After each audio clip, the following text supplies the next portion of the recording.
నమస్కారం. లక్ష్మీ పంచాంగం ఛానల్కు స్వాగతం. ఓం శ్రీ మాత్రే నమః. ఈరోజు మనందరికీ అంతా మంచి జరగాలని కోరుకుంటూ, ఈరోజు పంచాంగం దినఫలాలు శుభకార్యాలు చేసుకోవచ్చా, ఇంకా ఈరోజు పండుగ ప్రత్యేకత తెలుసుకుందాం. మంచి మాట. తన మనస్సు మీద నిగ్రహాన్ని సాధించలేని వ్యక్తి తన జీవితంలో ఎన్ని ఘన విజయాలు సాధించినా వృధా. ఈరోజు పంచాంగం చూద్దాం. శ్రీ విశ్వావసు నామ సంవత్సరం ఉత్తరాయణం వసంత ఋతువు, వైశాఖ మాసం కృష్ణపక్షం, 2025 మే 18 ఆదివారం. సూర్యోదయం ఉదయం 5:47 సూర్యాస్తమయం సాయంత్రం 6:38. చంద్రోదయం రాత్రి 11:40. చంద్ర అస్తమయం ఉదయం 11:06. ఈ వీడియో మీకు నచ్చితే లైక్ చేయండి. మన వాళ్ళందరికీ ఉపయోగపడవచ్చు, షేర్ చేయండి.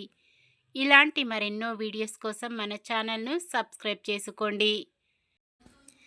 తిథి పంచమి ఉదయం 5:58 వరకు. తదుపరి షష్ఠి.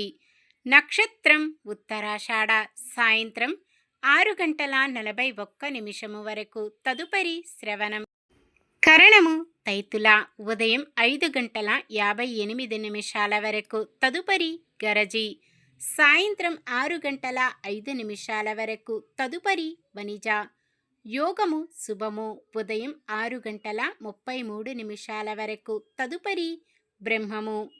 అశుభ సమయాలు. రాహుకాలం సాయంత్రం 5:01 నుండి 6:38 వరకు.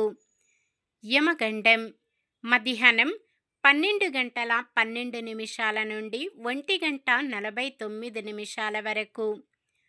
గుళిక కాలం మధ్యాహ్నం 3:25 నుండి 5:01 వరకు. దుర్ముహూర్తం సాయంత్రం 4:55 నుండి 5:46 వరకు. వర్జ్యం రాత్రి 10:58 నుండి 12:36 వరకు. శుభ సమయాలు. బ్రహ్మముహూర్తం తెల్లవారుజామున 4:11 నుండి 4:59 వరకు. అమృత గడియలు మధ్యాహ్నం 12:09 నుండి 1:49 వరకు. అభిజిత్ ముహూర్తం ఉదయం 11:46 నుండి 12:38 వరకు. మే 18 ఆదివారం. ఈరోజు మంచిదేనా? ఈరోజు శుభకార్యాలు చేసుకోవచ్చా తెలుసుకుందాం. ఈరోజు ఉన్న తిథి పంచమి. ఉదయం 5:58 వరకు ఉంటుంది. తదుపరి షష్ఠి. పంచమి తిథి శుభకార్యాలకు అనుకూలమైనది. తదుపరి వచ్చే షష్ఠి తిథి శుభకార్యాలకు అనుకూలమైనది కాదు. ఉత్తరాషాఢ నక్షత్రమున వివాహమునకు, శ్రవణ నక్షత్రమున వాహన కొనుగోలుకు ముహూర్తము ఉన్నది.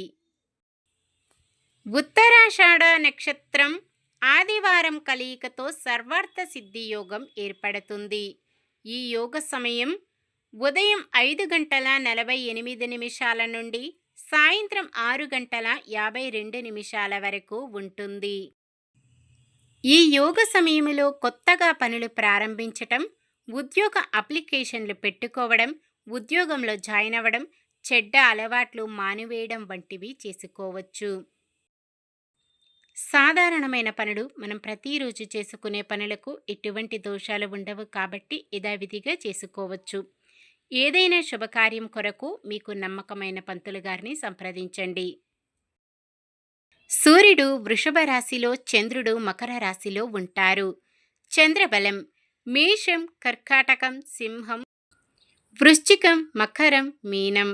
ఆదివారం పడమర దిక్కున, వాయవ్యం దిక్కున ప్రయాణాలు చేయరాదు. నక్షత్ర బలం ఉత్తరాషాఢ నక్షత్రం ఉన్న సమయంలో బలమైన నక్షత్రాలు భరణి, రోహిణి, మృగశిర, పునర్వసు, ఆశ్లేష, పుబ్బ, హస్త, చిత్త, విశాఖ, జ్యేష్ఠ, పూర్వాషాఢ, శ్రవణం, ధనిష్ట, పూర్వభాద్రపద మరియు రేవతి. శ్రవణ నక్షత్రం ఉన్న సమయంలో బలమైన నక్షత్రాలు అశ్విని, కృత్తిక, మృగశిర, ఆరద్ర, పుష్యమి, మఖ, ఉత్తర, చిత్త, స్వాతి, అనురాధ, మూల, ఉత్తరాషాఢ, ధనిష్ట, శతభిషం, ఉత్తర భాద్రపద. నిన్న మేమడిగిన ప్రశ్నకు సమాధానం.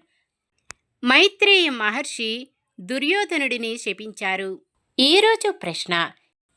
అర్జునుడు శివుని గురించి తపస్సు చేసిన ప్రాంతం ఏది? శ్రీశైలం, శ్రీకాళహస్తి, ఇంద్రకీలాద్రి, కాశీక్షేత్రం. సమాధానాన్ని కామెంట్లో తెలపండి. ఈరోజు పుట్టినరోజు మరియు పెళ్లి రోజు జరుపుకుంటున్న వారందరికీ ఆ శ్రీ మహావిష్ణువు లక్ష్మీదేవుల ఆశీస్సులు ఎల్లప్పుడూ వారిపై ఉండి వారంతా సుఖ సంతోషాలతో సకల సంపదలతో ఆయురారోగ్యాలతో వర్ధిల్లాలని మనస్ఫూర్తిగా కోరుకుంటున్నాను. ఈరోజు మన దినఫలాలు ఎలా ఉన్నాయో తెలుసుకుందాం. మేషరాశి, కాంట్రాక్టర్లు కొంత నిరాశ చెందుతారు. వృషభ రాశి, విద్యార్థులు కొంత నిరాశకు లోనవుతారు. మిథున రాశి, ఊహించని రీతిలో ధన వస్తు లాభాలు కలుగుతాయి. కర్కాటక రాశి, బంధువుల రాకతో మరింత ఉత్సాహం. సింహరాశి, వృత్తులు వ్యాపారాల వారికి విజయాలు చేకూరుతాయి. కన్యా రాశి, ఆస్తి విషయంలో చికాకులు, కోర్టు వివాదాలు ఉండవచ్చు. తులారాశి, శత్రువులను కూడా ఆదరిస్తారు. వృశ్చిక రాశి, విద్యార్థులకు శ్రమ మిగులుతుంది. ధనుస్సు రాశి, గృహ నిర్మాణాల్లో కొద్దిపాటి ఆటంకాలు. మకర రాశి, వ్యాపారాలలోని వారికి ఇబ్బందులు ఎదురవుతాయి. కుంభరాశి, కోర్టు వ్యవహారాలు అనుకూలంగా పరిష్కారమవుతాయి. మీనరాశి, ప్రముఖ వ్యక్తులు పరిచయమవుతారు. ఇది ఈ రోజుటి పంచాంగం. మన గ్రహస్థితి ఎలా ఉన్నా ఆ భగవంతుని దీవెనలతో మనమంతా చల్లగా ఉండాలని మనస్ఫూర్తిగా కోరుకుంటున్నాను. మన బలానికి దైవ బలం తోడైతే అద్భుతాలు జరుగుతాయి. ప్రతిరోజు మర్చిపోకుండా దైవనామస్మరణం చేయండి. జై శ్రీరామ్. ఈ వీడియో నచ్చితే లైక్ చేయండి. మన వాళ్ళందరికీ ఉపయోగపడవచ్చు. షేర్ చేయండి. మన ఛానల్ని ఎవరైనా కొత్తగా చూస్తున్నట్లయితే సబ్స్క్రైబ్ చేసుకొని పక్కనే ఉన్న బెల్ ఐకాన్ని క్లిక్ చేసి ఆల్ అనే ఆప్షన్ని సెలెక్ట్ చేయండి. ఇంకా ముగ్గురికి షేర్ చేయండి.